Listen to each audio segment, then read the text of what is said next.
আচ্ছা মা, তাহলে এবার আমি স্কুলে গেলাম। আচ্ছা ঠিক আছে। এই তো এবার আমিও বাসায় যাই।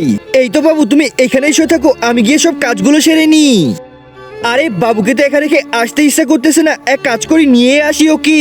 চলো আমার বাবু, তোমাকে নিয়ে আমি সব কাজ করব। আরে বাবুকে নিয়ে কাজ করাই তো মুশকিল হয়ে যাচ্ছে, কি যে করি। আরে এই তো বুদ্ধি পেয়েছি।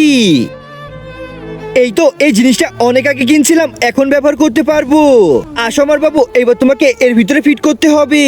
এই তো প্রথমে এই পাটা লাগিয়ে নি, তারপরে এই পাটা লাগিয়ে নি, এইবার এটা লাগিয়ে দিলে হয়ে যাবে। এই তো আমার বাবুটা পুরোপুরি ফিট হয়ে গেছে। এইবার আমি তোমাকে নিয়ে সব কাজ করতে পারবো। আরে কি, একজন মা কতটা আপন হয়, যাদের মা নাই তাদেরকে জিজ্ঞেস করো। তাই আজকে যারা মাকে ভালোবাসো তারা একটি লাইক আর একটি সাবস্ক্রাইব করে দাও, আর যদি না ভালোবাসো তাহলে এই ভিডিওটা থেকে দূরে থাকো। দাও বৌমা, বাবুকে আমার কাছে দাও। তাহলে এইটা আমি এত কষ্ট করে পড়লাম কেন?